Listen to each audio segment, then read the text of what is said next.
right, welcome back to another episode of the One-on-One podcast. My name is Josh, and I am finally sitting in a studio that's not hot. We finally broken that heat wave that we had here in California. Yes, I think we're through. Yeah, pulled the denim jacket out of the closet. And as always, I am joined by Ryan Esteban, our producer, sitting right next to me, and Kathy Baker, who is far away, but still very close. Always in our hearts. Yes, always close in our to hearts. heart. Thank you. Thank you very much. How are you guys? Great. Good. What's the latest? We're 3 weeks into the NFL season. How are you guys doing? Oh man, I'm a Chargers fan, so it's meh. Yeah, I know. It's okay. I kind of wanted to just ask that on camera. Fine. Thanks. Kathy, how are you? Upsets. I'm great. There were a lot of upsets this weekend. There were. This is actually, I mean, we could have a whole episode on this. This is my first ever in 35 years doing fantasy football, first time ever, and Ryan has actually helped me with it. Football is definitely bottom of my list in terms of sports, but I've been paying attention more and more this season than any other season. It's a lot of fun. Good. Yeah. Good. It's fun when you win. Yeah, we won yesterday, which is nice. Yeah. But before we go any deeper in that, we have a really cool episode today, Kathy. We have one of our broker owners who I know you know very well. I've gotten the chance to meet him at an event or two, and I know Ryan has as well. And I think we have some good content to talk about. We are currently in National Hispanic Heritage Month, and us on the marketing team and just us as a brand have been, promoting a lot of different things on this topic. And Matias is a perfect person to have, not only for what he does for the company, but also what he does for his community. So please welcome Matias Rosales, who's our broker owner from Yuma, Arizona at Realty ONE Group Gateway.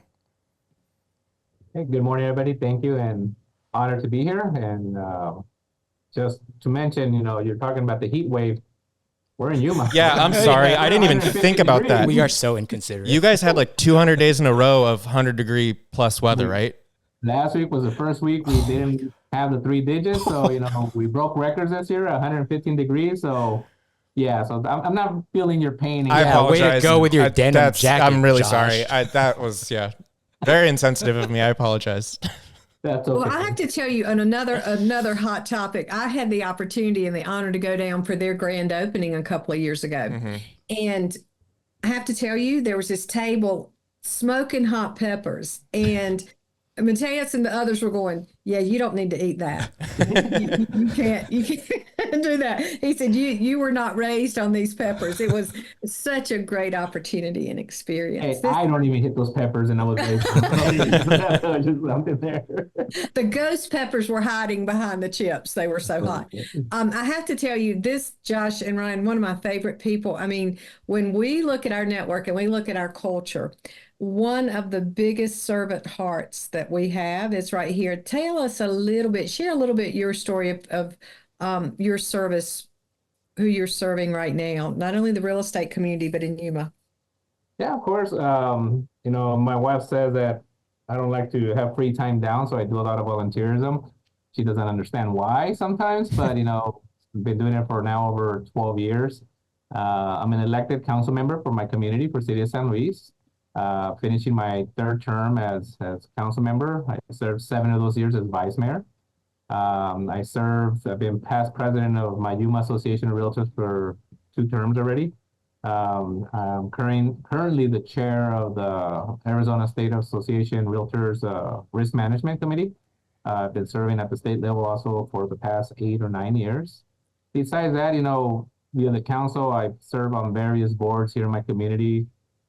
I'm the chairman of the Greater Yuma Port Authority, which is the authority that manages the port of entries here in my community. For those that don't know, San Luis and Yuma are a border community to Mexico. And I'm on the Greater Yuma Economic Development Committee. I'm a Make-A-Wish grantor alongside with my partner Shelly and Nuriel. And we've been doing that Shelly's been doing that for 20 years, I believe. I've been doing it since I met Shelly. And right now, finishing my council member terms, I'm currently campaigning and running for Arizona House of Representatives for the state. So come November 5th, it's election time, and I'm out there campaigning right now for the state, and hopefully I'm able to continue my service in my community as a House of Representatives servant. Your wife is right. You don't like downtime. No, and that's I've been fortunate to have her support. We have 4 beautiful kids. Esteban's my oldest. He's 25 years old. He's grown up with me serving in the public, and he's a realtor himself. We've been training him for the past 3-4 years to for my future retirement eventually. And he just announced that he's getting engaged and he's going to make me a grandpa come next March 2025. So been fortunate to do all this with the support of my wife, and we have 3 other young kids, and the youngest is 13, so they're not that young anymore, but we're almost out. We're almost done. We're almost at the finish line with them. That's exciting. Congratulations. I don't think retirement's ever gonna be in your future the way you're sounding. It sounds like you'll always be working or doing something in your community, which I want to talk a little bit about your community. I want to talk not only the offices that you run, but just what's the Hispanic homeownership like? How does that compare to national trends? I'm assuming, correct me if I'm wrong, that this is the community that you've been there for quite a while. Yeah, I've been here 21 years. Okay. I actually moved from California. I'm born and raised in Long Beach, California. Oh, okay. So not far from us. Yeah. Yeah. That was my high school stomping grounds. And 21 years ago, my wife and I had our Esteban as a baby. He was about 5 years old, and we were expecting our second child.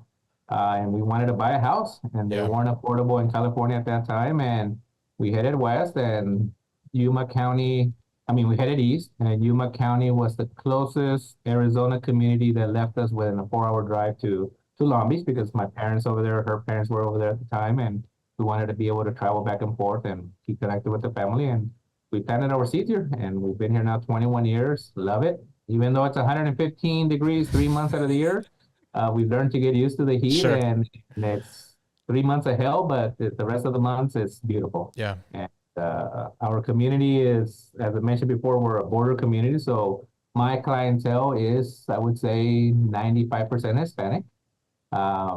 So I serve, and I've been fortunate to be helping here my community, and thanks to that, I've been able to make it to the NARREP top 10 I think list in the past 4 or 5 years, and stay active and working hard for the community, and making sure that home ownership becomes a reality for them. When I first got here 21 years ago, there wasn't that much representation as realtors in our community. Yeah. And the ones that were in Yuma, which is the nearest city about 30 miles away from San Luis. So that connection was not there, and the consumers didn't have the trust of having someone local to say, hey, I need a realtor, and they're not coming from Yuma and understanding it. So came in at a perfect time, and been here since then. Kathy, what does that dynamic look like now? That's such a growing, I think, and I might be making this up, but I think the Hispanic market has been the fastest growing for maybe the past 4 to 5 years. Is that correct? How is that dynamic different when we talk about servicing the community? Because we want to make sure we deliver extraordinary service everywhere. Mm-hmm. Well, and yes, nationally that community is growing, and then it's also the age part of it. You're seeing that generational growth. Like my kid, Esteban, I'm 25 years old. Those are the clients that I'm serving now. They're the kids of the parents I sold their houses, when I first started 12 years ago. So we're seeing them continue forward with the momentum and buying their homes and wanting to go start their families. Nationwide, that's the same concept. Here with me, I see it more because we're more Hispanic. Again, 95% of my city of San Luis is Hispanic. But that's the same across the nation. We were in NARREP 2 weeks ago, and we heard the stats, that we're the fastest growing consumer community, and I'm honored and I am very proud of our brand, Realty ONE Group, that has picked up on being part of NARREP these past 3 years that we've been active and serving on their board, and making sure that we're being represented, because agents, as the community is growing, we're seeing the Hispanic agent culture also grow within the realtor community. We are one of the largest segments of NAR's membership. I mean, 1.2 million members. The Hispanic community is one of the largest. It's growing also on the NAR side as well. I think you bring up a good point that I wanted to specifically ask you on is the growth in for Hispanic real estate professionals. And so I know you are very involved in your community and just the industry in general. Do you have maybe different some networking or coaching opportunities that you could recommend, or maybe that have helped you with Gateway that you could give to younger up and coming professionals? Yeah, NARREP is a good organization to make sure we're part of. Here locally in Yuma, we are kind of the island of the states, because to go to Phoenix, we're about 3 hours away, 3.5 hours. To go to San Diego, California market, we're also about 3 hours away. So we're pretty much our own little island in Arizona. So our membership here, when I first got licensed in 2008, the Hispanic agent count was very low.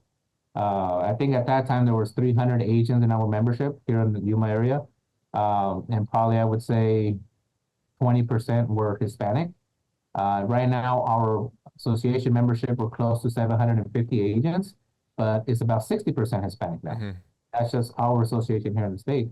But being active in organizations like NARREP and at your state level as well, because right now in the past 5 years we've seen that big push across the industry about being diverse and equity and making sure that we're including everybody and the decision making part of it. And the state level has also been very active on that, and also partnering up with NARREP and franchises like ourselves to make sure that we're spreading the word. Yeah.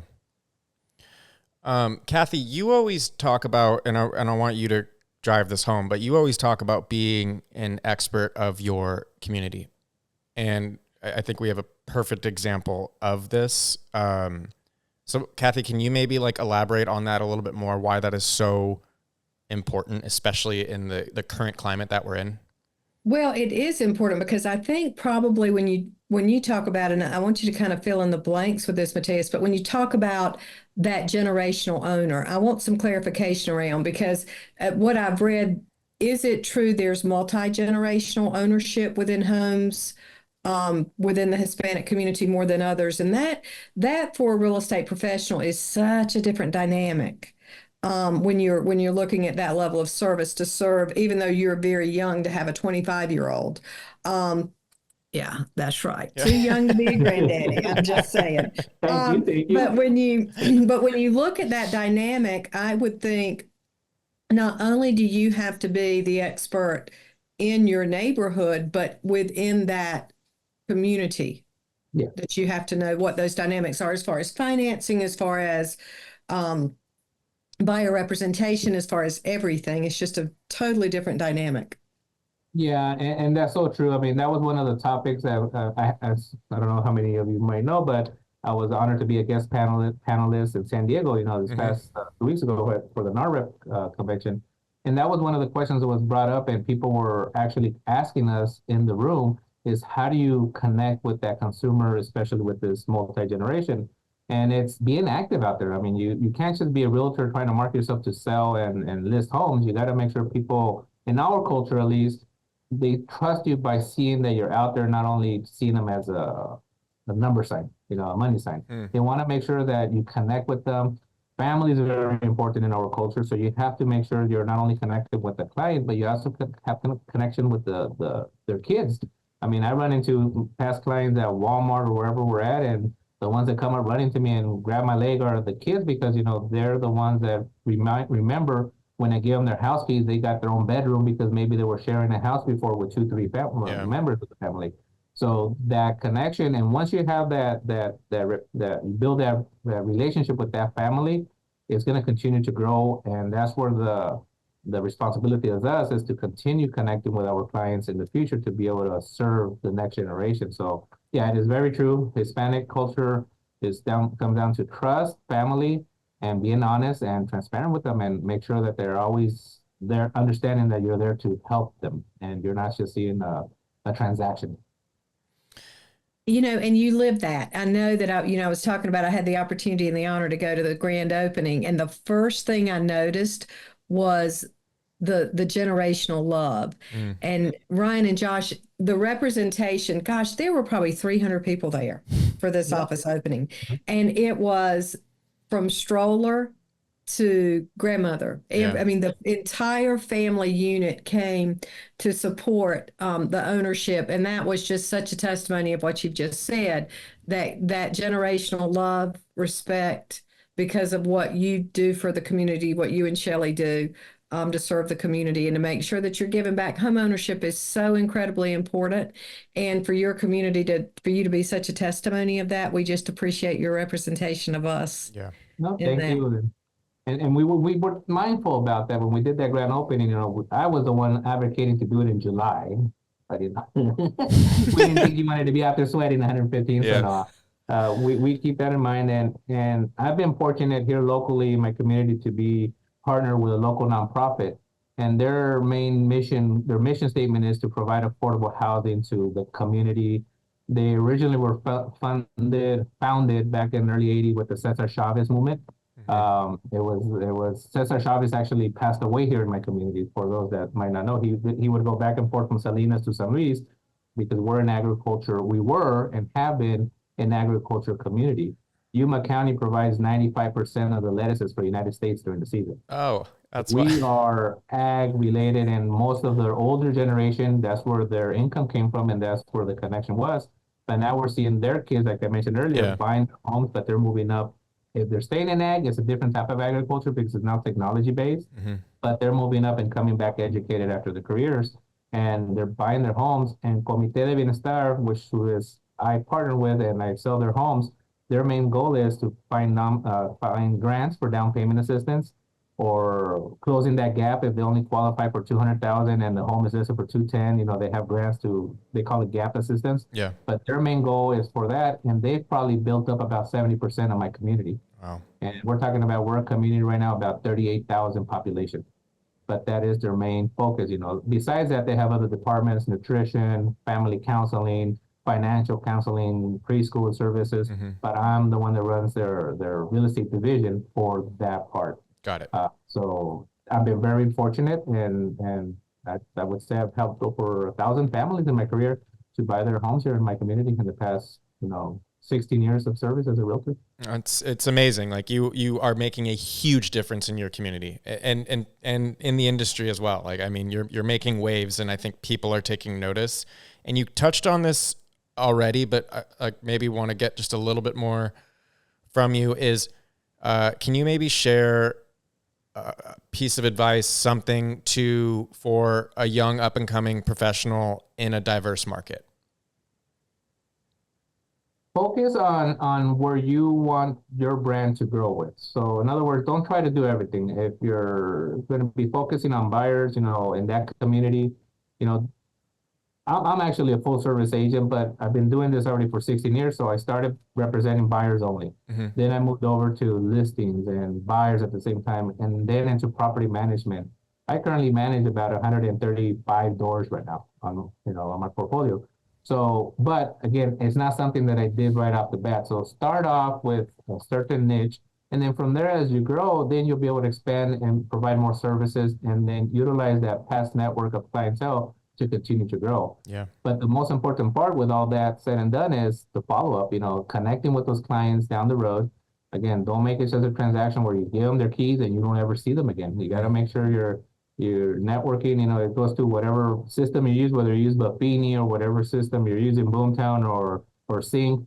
Find a system that keeps you connected with that client and at least touch base with them once a year, twice a year, because that's what's going to remind them on their feelings when they got their house, and then you'll be a conversation for when they're having dinner with the family or carne asada or something. Hey, I want to buy a house. Oh, call Matias or call my realtor. They're the ones that help me. You're going to continue to grow your business that way. Yep. I love that. Kathy, I have one more question. Do you have anything? I just want to say this is such a great living example of someone who is extremely multi-talented, but single-purposed. And that purpose is to serve and give back to the community and to provide home ownership. And I just thank you for that. I mean, you picked up your family and you moved and you made that your home, and you're just giving back at an extraordinary level. And like Josh said, making a difference that I'm thankful you're willing to share, because I want people to know your story. And I got a lot of that part of it. I got to give thanks to my partner, Shelly Ostrowski.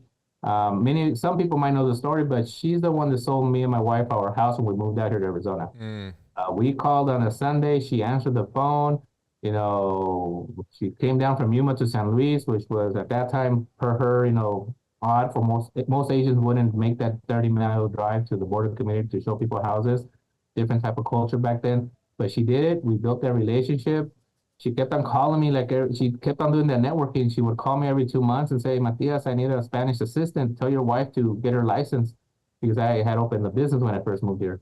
And my wife, I was like, yes, no. You know, after 2 years of her calling and reminding us, I go, what can she need? You know, I mean, in regards to the assistant side of it.